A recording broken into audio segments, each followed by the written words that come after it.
The stars had always been silent. For all of human history, people looked up at the night sky and wondered if anyone was looking back. On the morning of June 14th, they got their answer. 327 ships appeared above Earth without warning. They did not come through any detection system. They did not announce themselves with radio signals.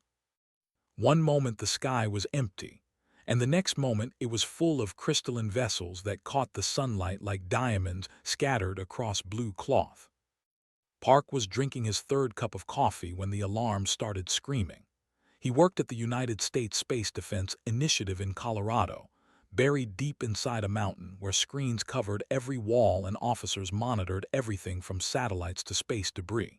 He was 34 years old with tired eyes and a calm voice that his colleagues found reassuring during emergencies. He had trained for threats from space his entire career. He never imagined the threat would be beautiful. The ships hung in perfect formation around the planet. They made no aggressive moves. They simply waited, and that waiting was somehow more terrifying than any attack. Within an hour, every government on Earth knew about them.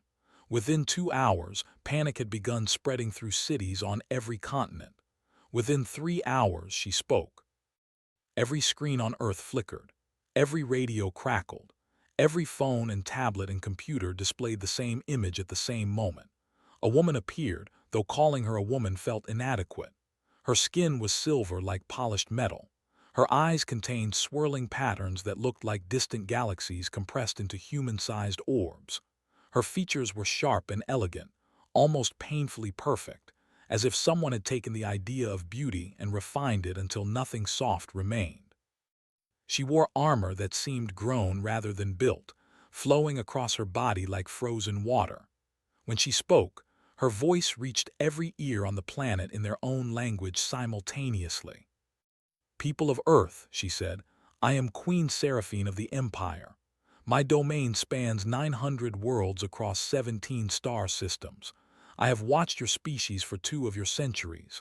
I have studied your wars and your art, your cruelty and your compassion.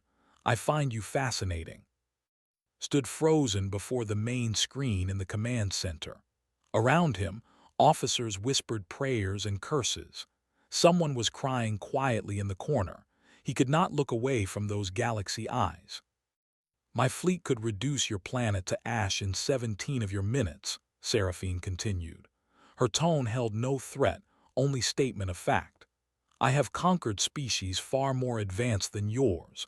I have ended civilizations that lasted longer than your recorded history, but I do not wish to conquer Earth." She paused, and the pause stretched across the entire world. "I wish to propose marriage." The command center went completely silent. Thought he had misheard. He looked at the officer beside him, a woman named Cole who had served 20 years in military intelligence. She looked back at him with an expression of total confusion. "I seek a human husband," Seraphine explained. "A willing partner from among your kind. In exchange, I offer Earth full protection under the Empire. I offer technology that would advance your civilization by 10,000 years. I offer permanent peace, not just among yourselves but with every species in the known galaxy. You would never face war again. You would never know scarcity or disease. Your children would inherit the stars." She let those words settle into the minds of 8 billion people. "I require only one thing. One human who will stand beside me willingly, not as a prisoner or a slave, but as a true partner. A consort who will share my throne and help me rule an empire. Is this truly such a terrible price for everything I offer?" The broadcast ended, the screens returned to normal, and humanity went silent. Spent the next several hours watching the world react. The United Nations called an emergency session that dissolved into screaming matches within minutes. Religious leaders declared the end times had arrived. Scientists calculated survival odds against the alien fleet and produced numbers so small they were almost meaningless. 2%, perhaps less. Military commanders from a dozen nations spoke of resistance, of fighting back, of never surrendering human dignity to alien demands. They sounded brave. They also sounded terrified. Protests erupted in every major city. Some people demanded that governments accept the offer immediately. They carried signs that said peace was worth any price. Others rejected the very idea of alien involvement in human affairs. They burned effigies of the Silver Queen and chanted slogans about human freedom. Fights broke out between the two groups. Police struggled to maintain order. The world was tearing itself apart over a marriage proposal. Did not join the debates. He sat at his station and pulled up every piece of data they had gathered about the alien ships. He studied their formation patterns. He analyzed their energy signatures. He tried to understand the technology that allowed them to appear without detection. While others argued about what Earth should do, he focused on understanding what they were actually dealing with. His commanding officer, General Hayes, found him still working at 3 in the morning. She was a small woman with gray hair and sharp eyes that missed nothing. She had led the Space Defense Initiative for 12 years and had never faced anything remotely like this situation. "What are you looking for?" she asked. "Answers," replied. "Everyone is talking about whether to accept or refuse, but nobody is asking the important questions. Why marriage? Why not simply demand tribute or resources? Why does an empire that spans 900 worlds need anything from us at all?" Studied him for a long moment. "You think there is something she is not telling us?" "I think there has to be. No one travels across the galaxy to propose to strangers without a reason. We just need to figure out what that reason is before we make any decisions." Nodded slowly. "Get some sleep. I have a feeling things are going to get much more complicated before they get simpler." She was right.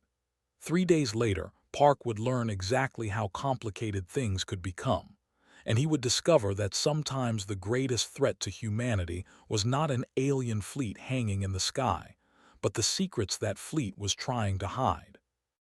Above Earth, 327 ships waited in perfect silence, and in her throne room aboard the largest vessel, Queen Seraphine of the Empire watched the chaos below with ancient eyes and wondered if these strange, chaotic creatures would give her what she truly needed. They had no idea what was really at stake, not yet, but they would learn. 72 hours passed and Queen Seraphine did not move her fleet. She did not send additional messages. She did not threaten or demand or explain. She simply waited, and her patience frightened the leaders of Earth more than any show of force could have.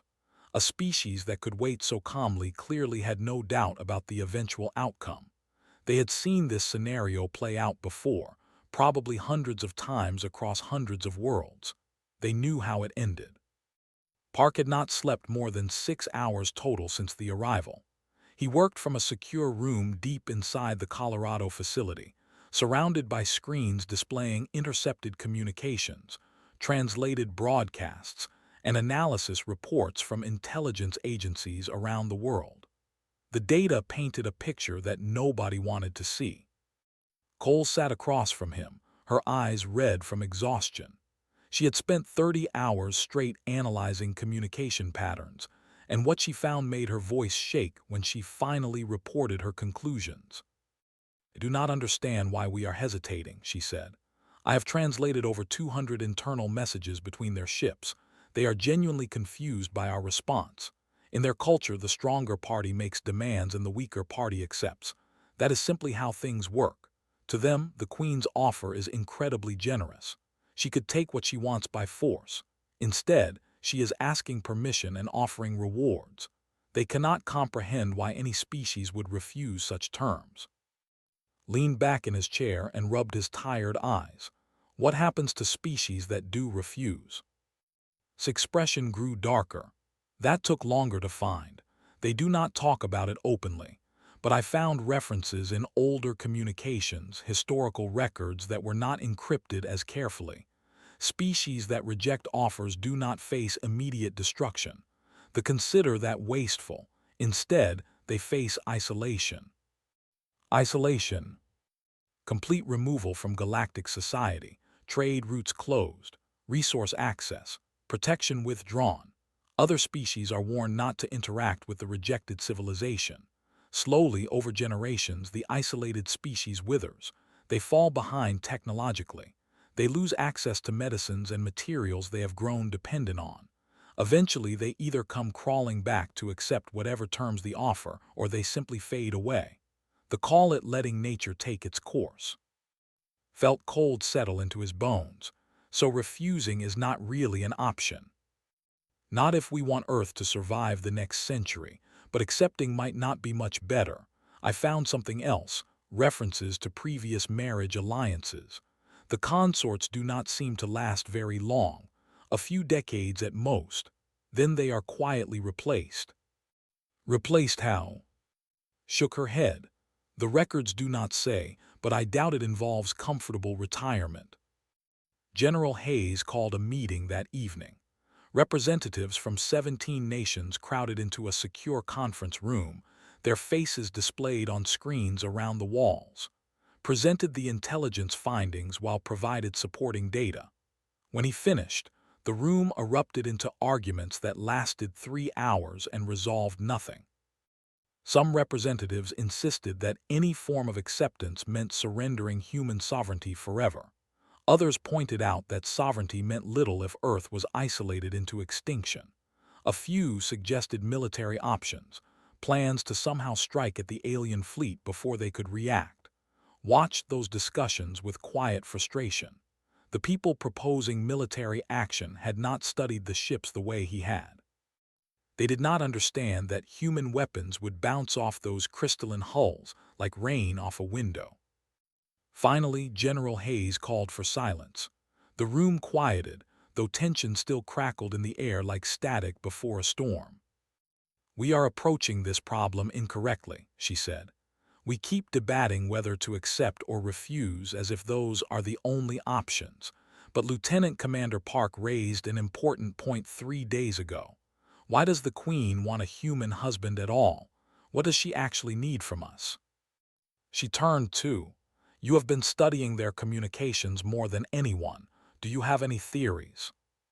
Stood slowly. He had spent the last 72 hours building a theory, but it sounded insane even to him. Still, insane theories were better than no theories at all. "I think the Empire is dying," he said. The room went silent again, but this silence felt different.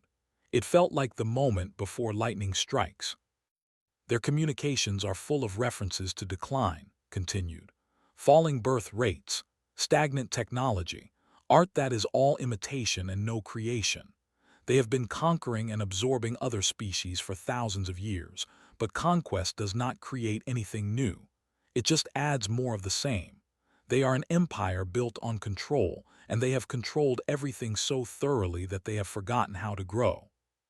He pulled up a series of translated messages on the main screen. "The Queen mentioned that she finds humanity fascinating. She talked about our capacity for both destruction and love, our wars and our art. I think she meant it literally. We have something they lost a long time ago. We have chaos. We have unpredictability. We have the ability to create things that have never existed before, to solve problems in ways that make no logical sense, to hope even when hope is irrational." Spoke up from her seat. "The genetic diversity alone would be significant, have been breeding within a closed population for. Fresh genetic material from an entirely different evolutionary line could revitalize their entire species." Nodded. "She does not just want a husband. She wants what humanity represents. She wants our creativity, our passion, our ridiculous stubborn refusal to accept impossible odds. She is not conquering us. She is trying to cure her empire by absorbing our chaos." The representatives stared at him with expressions ranging from disbelief to dawning horror to something that might have been hope. "If you are right," General Hayes said slowly, "then she needs us more than we realized." "If I am right," replied, "then whoever accepts her proposal might have more leverage than anyone expects. This does not have to be a surrender. It could be a negotiation, but only if the right person walks into that negotiation with their eyes open." He did not know yet that he was describing himself. He did not know that Queen Seraphine had already chosen him, that she had been watching him specifically for the past 3 days, nodding his calm analysis and his endless questions about her culture. He did not know that the choice had already been made, but he was about to find out. The announcement went out to every nation on the 5th day. Earth was seeking a volunteer. The requirements filled 3 pages of careful specifications written by committees of psychologists, military strategists, and diplomats who had spent sleepless nights arguing over every word. The candidate must have military background and psychological resilience. They must demonstrate cultural adaptability and emotional stability under extreme pressure. They must be willing to potentially spend the rest of their life among aliens, separated from everyone and everything they had ever known. Most importantly, they must be willing to do all of this for the sake of their species, knowing that they might never return home. Applications arrived by the thousands within the first hour. By the end of the first day, the number had grown to 47,000. People from every country on Earth volunteered. Soldiers and scientists, politicians and poets, young idealists who saw romance in sacrifice, and old veterans who simply wanted to be useful one last time. Each application told a story of someone willing to give up everything for a chance to save their world. Park did not apply. He was too busy coordinating the selection process, developing psychological profiles, creating evaluation metrics that might help identify the perfect candidate. He worked 20-hour days reviewing files and conducting interviews, searching for someone who could walk into an alien empire and survive. He told himself he was doing his duty. He told himself he was serving humanity in his own way. He did not let himself think about the fact that he matched every criterion on the requirement list.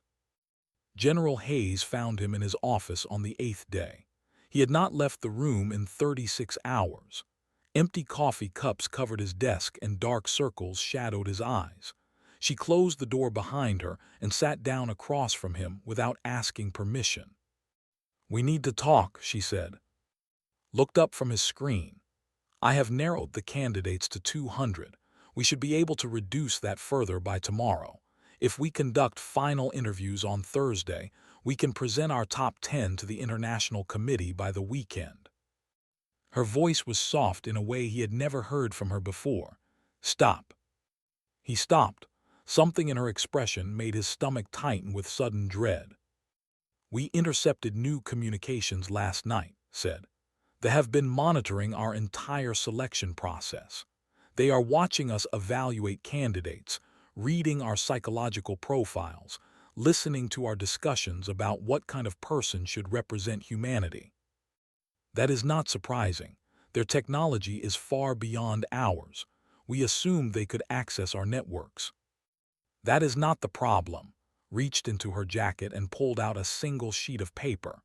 "The Queen has been making her own observations. She has been watching specific individuals who interest her, people she believes would make suitable consorts. She has a list. Your name is on it." Felt the world shift beneath him. "My name. You appear more frequently in her observations than any other candidate. She has noted your calm during the initial broadcast. She has recorded your strategic thinking during intelligence briefings. She has paid particular attention to your habit of asking questions about culture rather than their weapons. She finds you, in her words, unexpectedly perceptive for such a young species." The paper sat on the desk between them like a bomb waiting to explode. Did not touch it. "There is more," continued. "Her communications suggest that she has already made her choice. She wanted to see if humanity would offer you willingly. She wanted to know if we would recognize what she sees in you. This entire selection process has been a test, and you were the answer she was looking for before it even began." Sat in silence for a long moment. He thought about his parents in Seattle, his mother who called every Sunday and his father who still did not fully understand what did for a living. He thought about his sister and her 2 children, a boy of 7 and a girl of 4 who called him uncle and demanded piggyback rides whenever he visited. He thought about the apartment he had not seen in 2 weeks, the books he would never finish reading, the life he had built one careful piece at a time. If I refuse, he said slowly, you will select someone else. Yes, someone who will not understand what they are walking into. Someone who has not spent the last week studying culture and psychology. Someone who will not know about the dying empire or the leverage we might have. Nodded. The committee has identified several excellent candidates. Any of them would represent humanity with honor and dignity. But none of them have the information I have. None of them would know how to negotiate. No, they would not. Looked at the paper on his desk. He thought about what he had told the representatives 3 days ago, about how the right person might be able to turn this surrender into a negotiation. He had spoken those words without realizing he was describing himself. Now the universe was asking if he meant them. He had always believed that duty mattered more than personal happiness. He had built his entire career on that belief. He had chosen a life underground in a mountain facility instead of a comfortable civilian existence because he believed someone had to stand between humanity and the dangers of space. He had given up normal relationships and family holidays and weekend hobbies because the work mattered more. Now the work was asking for everything he had left. Give me the volunteer papers, he said. Did not move. I need you to understand what you are agreeing to. This is not a mission with extraction plans and backup options. Once you board that ship, you may never see Earth again. I understand. Do you? Your parents will grow old without you. Your niece and nephew will grow up thinking of you as a story their mother tells. Everyone you have ever known will eventually become a memory. Are you prepared for that? Thought about 8 billion people who would never know his name. He thought about children who would grow up under alien stars because one person was willing to walk into the unknown. He thought about the fear he had seen in Cole's eyes when she talked about isolation and extinction. Someone has to go, he said. It might as well be someone who has a chance of making it count. Studied him for a long moment. Then she reached into her jacket again and produced a second sheet of paper, the volunteer form. She had brought it with her, knowing somehow that this conversation would end exactly this way. Signed his name at the bottom. The ink looked very dark against the white paper. When do I leave? He asked. Tomorrow morning. The Queen has been waiting long enough. Nodded and turned back to his screens. He had one night left to learn everything he could about the empire he was about to join. One night to prepare for a negotiation that would determine the fate of his species. He intended to use every minute. The shuttle that carried Park from Earth's surface to the flagship was not a human vessel. It descended from the crystalline fleet in perfect silence, a teardrop of light that touched down in a field outside Geneva, where the International Committee had gathered to witness his departure. Cameras broadcast the moment to every nation on the planet. 8 billion people watched a single man walk toward an alien craft that gleamed like frozen starlight.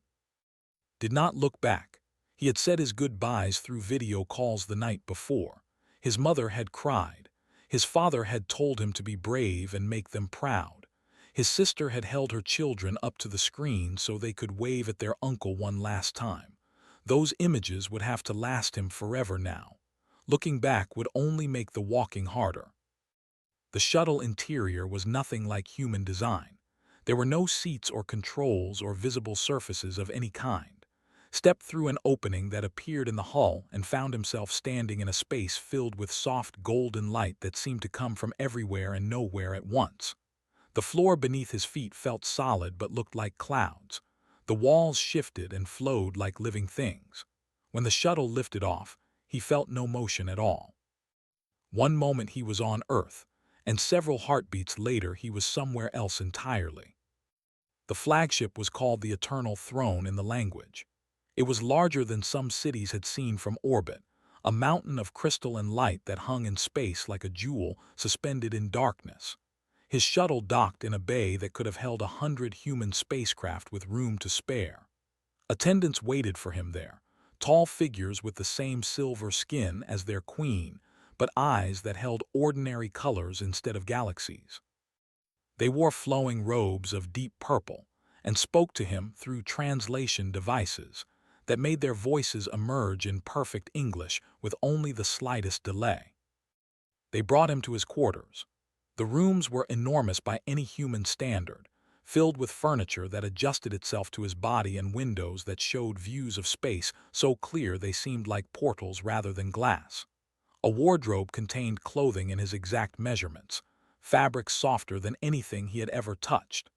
A table held food that smelled familiar somehow, as if someone had studied human cuisine and recreated it with ingredients from 1,000 worlds. "The Queen will summon you when she is ready," the lead attendant told him. "Until then, these rooms are yours. You may explore the ship freely. You are an honored guest, not a prisoner." Thanked them and waited until they left. Then he began his real work. For 3 days, he wandered the Eternal Throne. He spoke with servants and soldiers, asking questions that seemed innocent but gathered information like drops of water filling a cup. He observed routines and rituals, noting which doors were guarded and which were left open. He studied the way interacted with each other, the subtle hierarchies and unspoken rules that governed their society.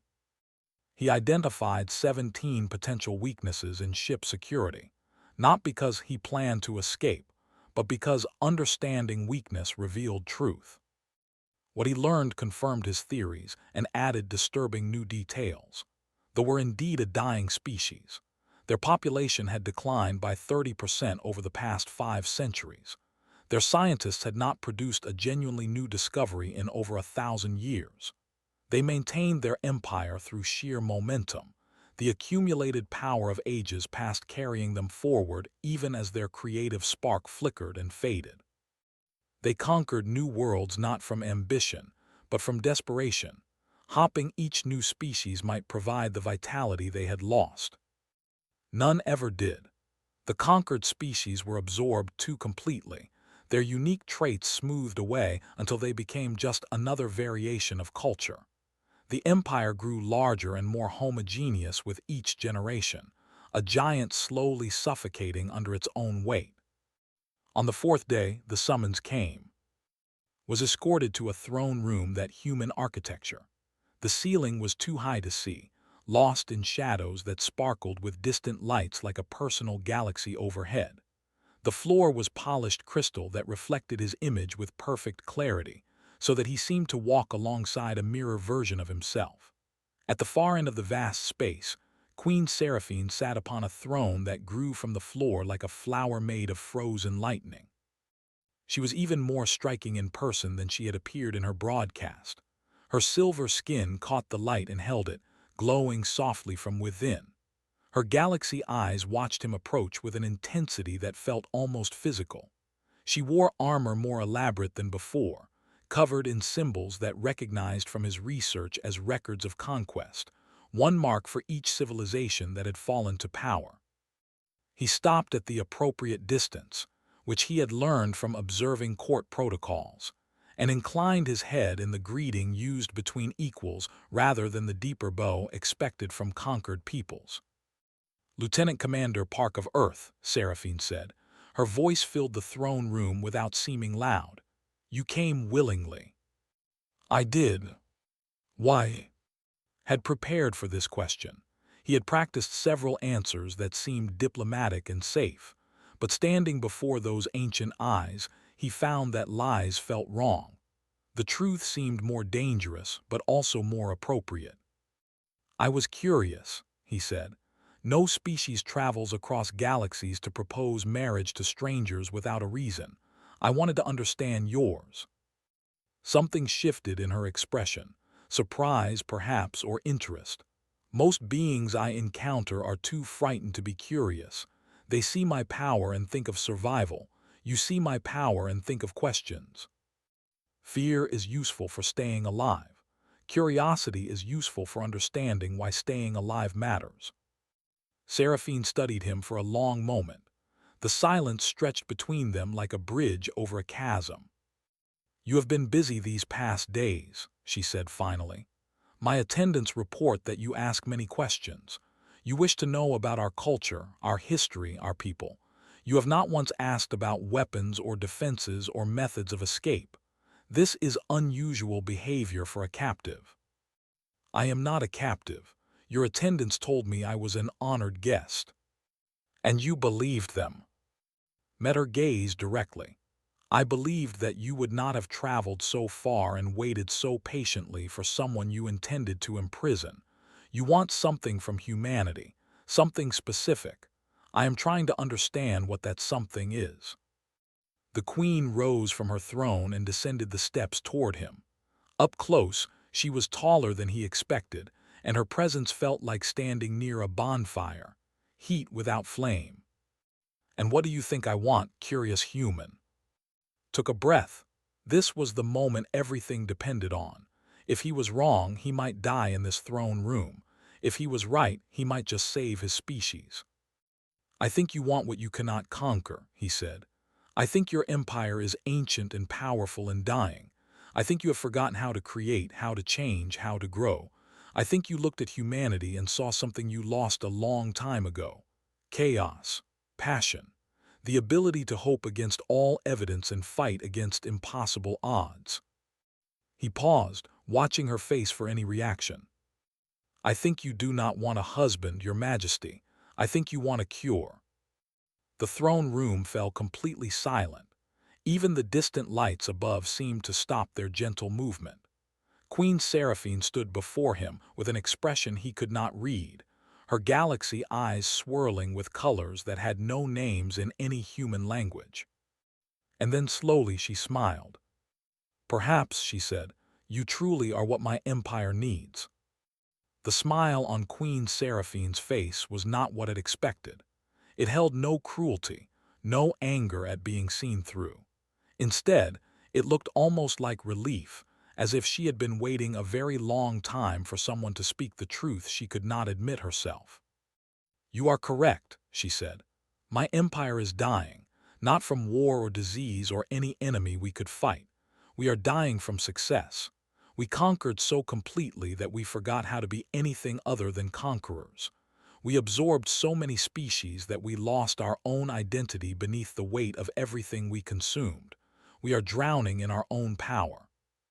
She turned and walked slowly across the throne room, followed, maintaining respectful distance but refusing to fall behind. This was not the moment to appear weak. I have ruled for 300 of your years, Seraphine continued. In that time, I have watched my people fade like stars at dawn. Our birth rates decline. Our artists create only imitations of ancient works. Our scientists refine old discoveries but produce nothing new. We are a civilization living on the inheritance of ancestors who died ago, spending wealth we no longer know how to earn. She stopped at a window that showed the stars beyond, countless points of light that her empire had claimed but could not truly hold. I searched for a solution across 900 worlds. I found nothing. The species we had conquered were too similar to us, too thoroughly absorbed. They could not revitalize what we had become. We needed something completely different, something that had never touched influence, something wild and unpredictable and stubbornly alive. She turned to face him. We needed humanity. Understood the full picture now. The marriage proposal was never about love or partnership in any human sense. It was about genetic material and cultural diversity, about injecting human chaos into stagnation.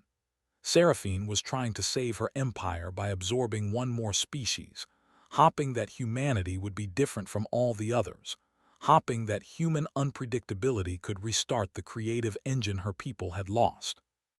But he also understood something she might not have considered.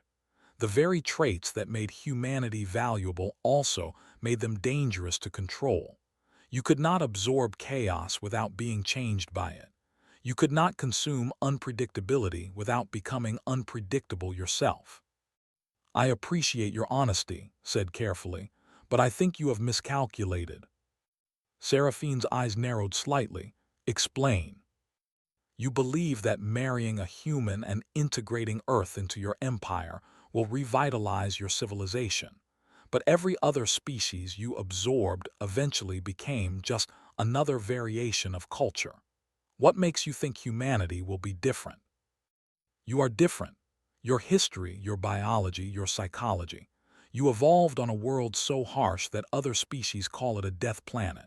You survived ice ages and plagues and wars that should have destroyed you. You carry that survival instinct in every cell of your bodies. That cannot be easily erased.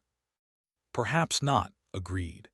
But there is another possibility you have not considered. What if humanity does not want to be absorbed at all? What if, instead of revitalizing your empire from within, we transform it from without? The Queen's expression shifted to something more dangerous. Are you threatening me, Lieutenant Commander? No, I am offering you a better deal. He stepped closer, close enough that he could see the galaxies swirling in her eyes, close enough that a single gesture from her could end his life in an instant. He did not flinch. You came to Earth with overwhelming force because that is what your empire understands. Strength, control, domination. You offered marriage because you believe that absorbing humanity is the only way to gain what you need. But absorption is what killed your creativity in the first place. It is the disease, not the cure. Spoke quickly now, his thoughts flowing faster than his ability to second-guess them. What if there was another way? What if, instead of absorbing Earth, you formed a true partnership? Not a protectorate or a conquered territory, but an equal alliance. Earth contributes its creativity and passion and chaos. The Empire contributes technology and protection and galactic standing. Both civilizations grow together while remaining distinct. You do not absorb our vitality. You let it flourish beside you and learn from it through genuine exchange. Seraphine was silent for a long moment. Her face revealed nothing, but the galaxies in her eyes seemed to spin faster. What you propose has never been done, she said finally. The Empire does not make equal alliances. We lead or we are led. There is no middle ground. Maybe that is exactly why your empire is dying. Maybe the middle ground is where all the interesting things happen. Knew he was pushing too hard. He knew that centuries of culture could not be overturned by one conversation with one human. But he also knew that this was his only chance. If Seraphine rejected his proposal, he would become just another absorbed consort, and humanity would eventually become just another fading note in the symphony of conquest. You chose me because I asked questions, he reminded her. You said most beings are too frightened to be curious. Well, I am curious about what your empire could become if it stopped trying to control everything. I am curious about what humanity could achieve with access to the stars. I am curious about what we might create together, as partners instead of master and servant. He took a breath and spoke his final gamble. I will marry you. I will stand beside you and help you rule this empire, but not as a conquered subject, as an equal partner. And Earth will join the empire the same way, as a full member with its own voice and its own identity. That is my counteroffer. Take it, and you might actually get what you came for. Refuse it, and you will absorb one more species that will eventually become just as stagnant as everything else you have consumed. The silence that followed seemed to last forever. Could hear his own heartbeat echoing in his ears. He had laid everything on the table. There was nothing left to do but wait. Queen Seraphine studied him with those impossible eyes. She saw a creature from a world her species considered barely civilized, a being whose entire would be a heartbeat compared to her centuries. She saw courage that bordered on insanity, ambition that all reasonable limits, hope that survived against every rational argument. She saw exactly what her empire had lost and desperately needed to find again. No species has ever negotiated with me, she said slowly. No one has ever seen through my offer to the desperation beneath. My advisors warned me that humans might surprise us. I did not believe them. I thought I understood your kind. She stepped forward and extended her hand in a gesture recognized from his research as a sign of binding agreement. I was wrong. Perhaps being wrong is exactly what my empire needs. Took her hand. Her skin was cool and smooth, like polished silver. The galaxies in her eyes settled into something that might have been respect. "The wedding will be broadcast across 900 worlds," Seraphine said, "and one small blue planet.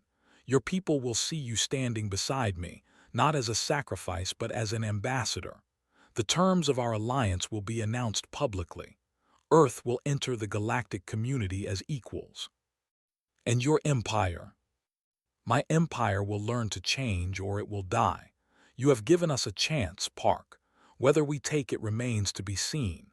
But you have given us more than anyone else in 1,000 years." The wedding took place 1 month later on the Eternal Throne, broadcast to every corner of the Empire and to every screen on Earth. Park stood beside Queen Seraphine in clothing that blended human and design, a symbol of the alliance he had negotiated. He spoke vows that promised partnership without submission, commitment without surrender. On Earth, the silence that had greeted Seraphine's original proposal finally broke. People cheered and cried and argued about what the future would hold, but they were no longer afraid. The impossible had happened. A single human had walked into an alien empire and emerged not as a captive but as a bridge between worlds. Humanity had answered the Queen's proposal not with acceptance or rejection, but with something she never expected. They answered with a better deal. And somewhere in the vast reaches of space, an ancient empire began the long, difficult process of learning how to change. It would take generations. It would require patience and struggle and countless moments of doubt. But for the first time in 1,000 years, there was genuine hope. Because one curious human had asked the right questions at the right time. And the stars themselves had been listening.